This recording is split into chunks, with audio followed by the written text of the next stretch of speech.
Alright, y'all, this is Joel coming back to you for part 2 of the week 4 mindfulness practice and skill. And for part 2 here, we're going to be going through what we call the mountain meditation. Now, this mountain meditation is adapted from a meditation given by Jon Kabat-Zinn, who in many ways is founder of mindfulness in the Western world. I welcome you to join me here.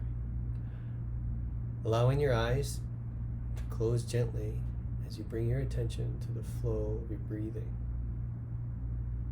Feeling each in-breath and each out-breath.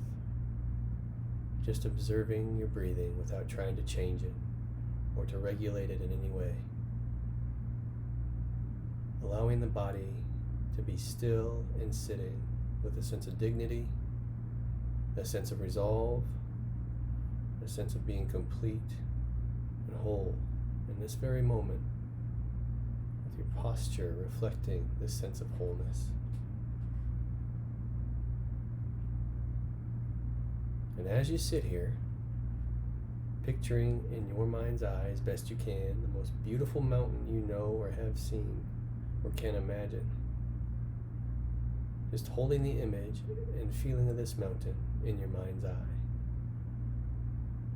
letting it gradually come into greater focus.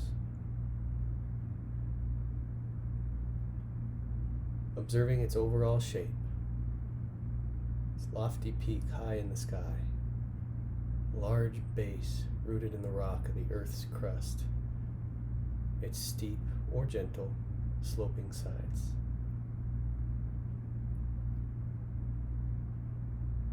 Noticing how massive it is, how solid, how unmoving, how beautiful, both from afar and up close. Perhaps your mountain has snow on the top, trees on the lower slopes. Maybe it has one prominent peak, or maybe it has a series of peaks, or a high plateau. Observing it, noting its qualities, and when you feel ready to, seeing if you can bring the mountain into your own body, so that your body sitting here and the mountain in your mind's eye become one, so that as you sit here, you share the massiveness, the stillness, the majesty, the unmovingness of the mountain. You become the mountain.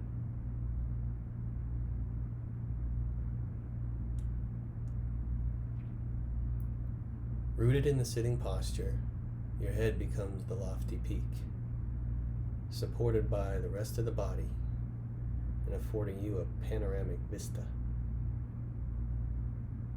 Your shoulders and arms, the sides of the mountain. Your bottom and legs, the solid base, rooted to your cushion, your chair. Experiencing in your body a sense of uplift from the deep within your pelvis and spine.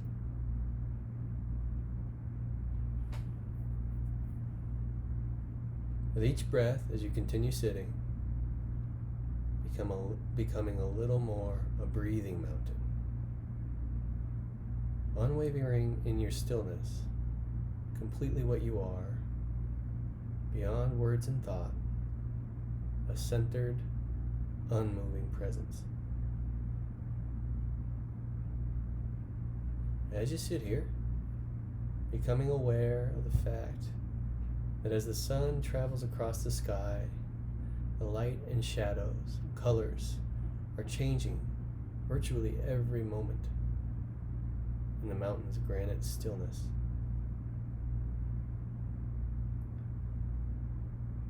Night follows day, and day follows night. The canopy of the stars, the moon, then the sun. Through it all, the mountain just sits, experiencing change in each moment, constantly changing, yet always just being itself. It remains still as the seasons flow into one another, and as the weather changes moment by moment and day by day, calmness abiding all change.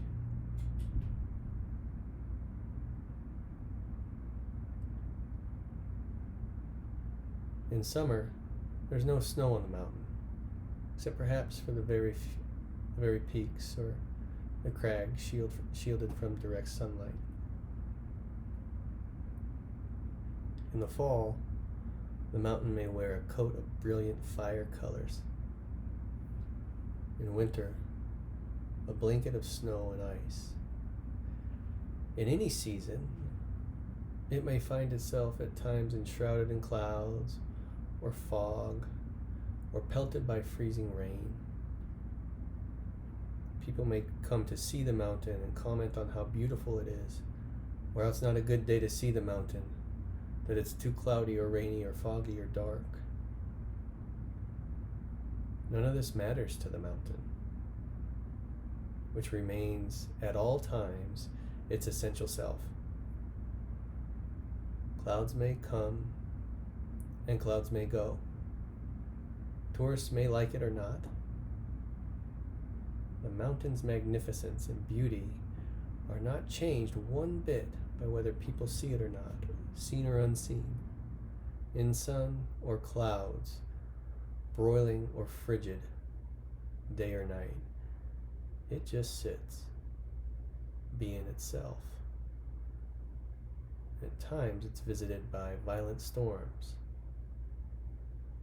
covered by snow and rain and winds of unspeakable magnitude even. And through it all, the mountain sits. Spring comes, the birds sing in the trees once again, leaves return, flowers bloom in the high meadows and on the slopes, streams overflow with the waters of melting snow. Through it all,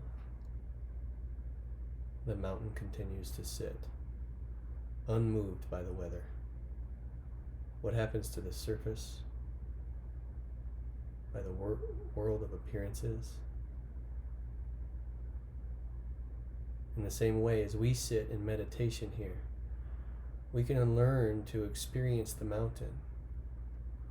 We can embody the same unwavering stillness and rootedness in the face of everything that changes in our own lives, over seconds, over hours, and over years.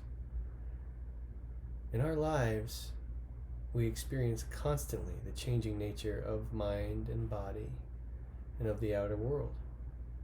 We have our own periods of light and darkness, our moments of color and our moments of drabness. Certainly we experience storms of varying intensity and violence in the outer world, also in our own minds and bodies. Blown by high winds, hit by cold and rain, we endure periods of darkness and pain, as well as the moments of joy and uplift. Even our appearance changes constantly, experiencing a weather of its own.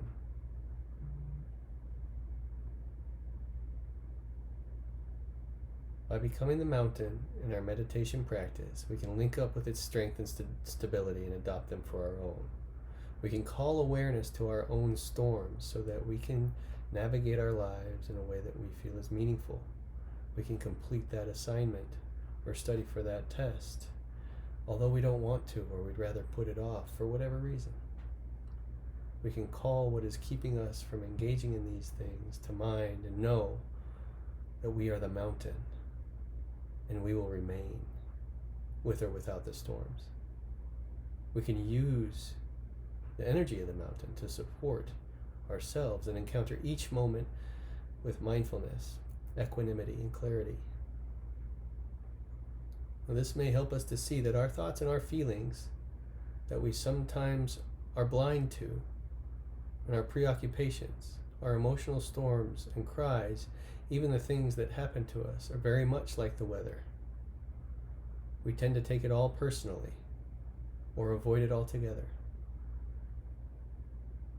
But the strongest characteristic of these things is that they are impersonal. The weather of our own lives is not to be ignored or denied. It is to be encountered, rather, honored, felt, known for what it is, and held in our awareness.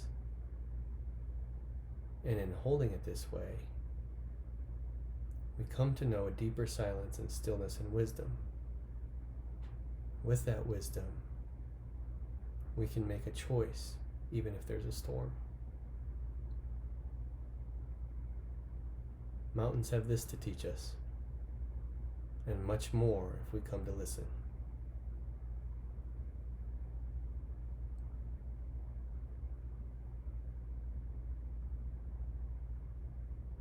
Take a few more moments to breathe as the mountain and to listen to the storms.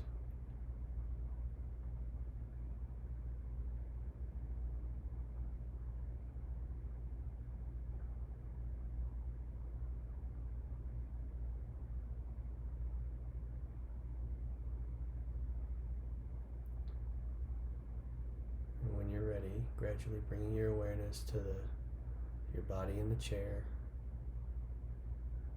the sounds around you, and gradually opening your eyes.